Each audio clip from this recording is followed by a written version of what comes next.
Oh,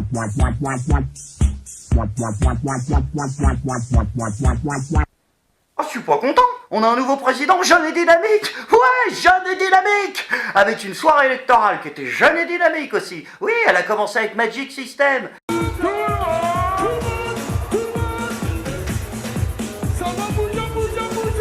Magic System, c'est les nouveaux sponsors officiels d'Emmanuel Macron. Ils font plus les tubes de l'été, maintenant ils pensent printemps, directement. Ils nous ont fait zouker. Ah bah ça c'était bien, on est en marche, mais dans le zouk.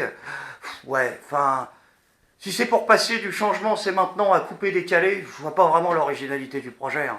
Puis je suis désolé Macron, là, mais avec tes soirées zouk à la con, vu la douille que tu t'apprêtes à nous mettre dans le fion, t'auras directement dû mettre du bouillon.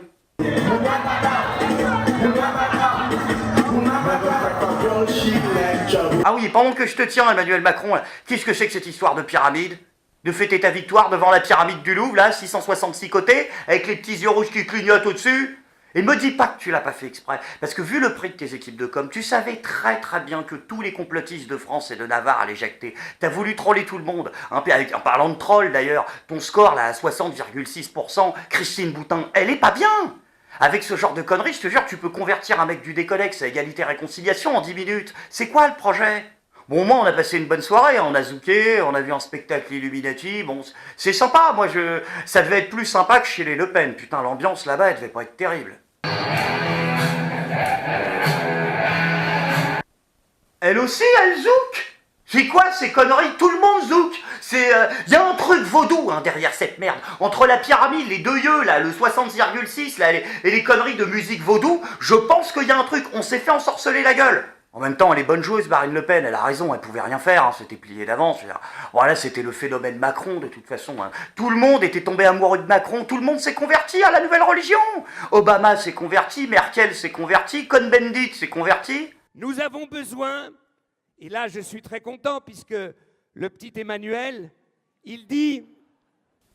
Y a que moi qui trouve que quand Cohn-Bendit dit « le petit Emmanuel », c'est dégueulasse. Bon après attention, hein, je suis pas en train de dire que tout était joué d'avance. Ah bah non, dans les derniers jours de l'élection, il y a eu un gros souci pour Emmanuel Macron, les Macron Leaks. Selon les règles en vigueur, la campagne officielle a pris fin hier à minuit. Elle a connu un ultime rebondissement dans ses toutes dernières minutes. L'équipe d'Emmanuel Macron a annoncé peu avant minuit avoir été piratée. Des milliers de documents internes ont été diffusés sur la toile dans ce qui ressemble à une tentative de déstabilisation du candidat. Marc Elgever. Des documents volés à l'équipe d'Emmanuel Macron. Certains fichiers sont authentiques, d'autres probablement fabriqués de toutes pièces. Leur publication hier soir intervient juste avant que le silence s'impose aux candidats et aux médias à partir de minuit, juste le temps pour Emmanuel Macron de saisir l'autorité de surveillance de la campagne présidentielle. Celle-ci demande aux journalistes français de ne pas relayer de potentielles fausses informations. Alors que sont en jeu la libre expression du suffrage des électeurs et la sincérité du scrutin. Et pourtant, la bombe à fragmentation fait son effet sur Internet, car si les candidats et les médias traditionnels ne peuvent désormais plus commenter cette affaire, il en va autrement sur les réseaux sociaux. Aux États-Unis, dès hier soir, des comptes pro-Trump relaient le mot-clé Macron Leaks, très vite repris par Wikileaks, puis en France par des comptes pro-Le Pen. Parmi eux, des cadres du Front National comme son vice-président, Florian Philippot. Les Macron Leaks apprendront-ils des choses que le journalisme d'investigation a délibérément tues ? Effrayons ce naufrage démocratique. Le FN se défend de tout lien avec ces prétendues révélations et pourtant, lors du débat mercredi, sa candidate lançait une accusation à peine voilée contre son rival. Le parti des affaires, c'est le mien. Oui. Soyez. Oui, c'est la réalité. Attention à ce que vous dites, monsieur C'est la réalité, Macron. Madame Le Pen. J'espère qu'on n'apprendra rien dans les quelques jours ou quelques semaines. J'espère qu'on n'apprendra pas Madame que Le vous Pen. avez un compte offshore aux Bahamas ou je sais pas, j'en sais rien. Non, Madame moi. Le Pen, Non, parce que ça, c'est de la diffamation. Non, j'ai dit j'espère. Un compte aux Bahamas, accusation déjà colportée par les mêmes internautes pro-Trump entrés en action hier soir. Alors du coup, François Hollande, il était pas content. Oh là là, Mimolette, il a gueulé le cochon. Il a dit attention, ce crime ne restera pas impuni. Ouais, carrément. Bah oui, c'est une ingérence au sein des élections françaises. Hein, tu te fous de la gueule de qui ? Non, parce que c'est que quand c'est dans ce sens-là que c'est une ingérence. Parce que là, quand Obama il soutient Emmanuel Macron, par contre, tu dis rien. Là, tu vas pas leur taper dessus aux Américains. Non, tu dis rien.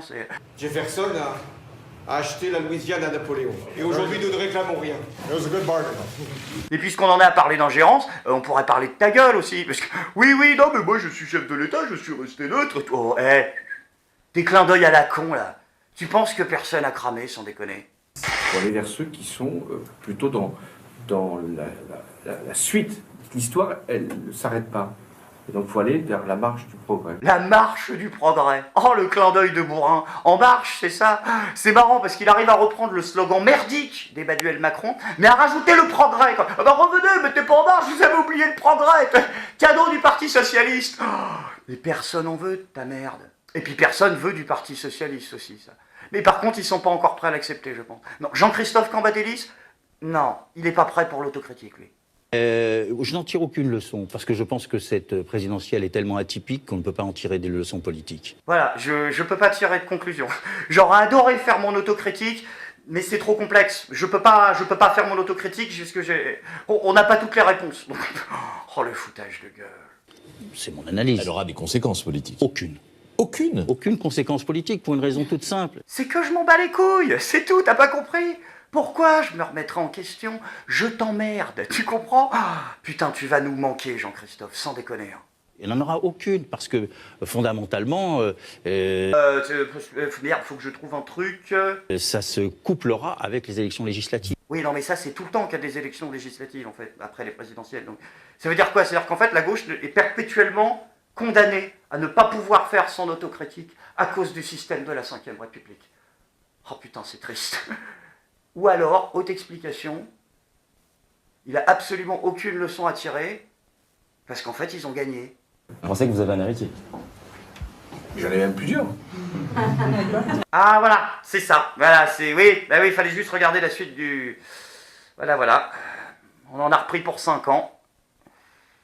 Je suis pas content.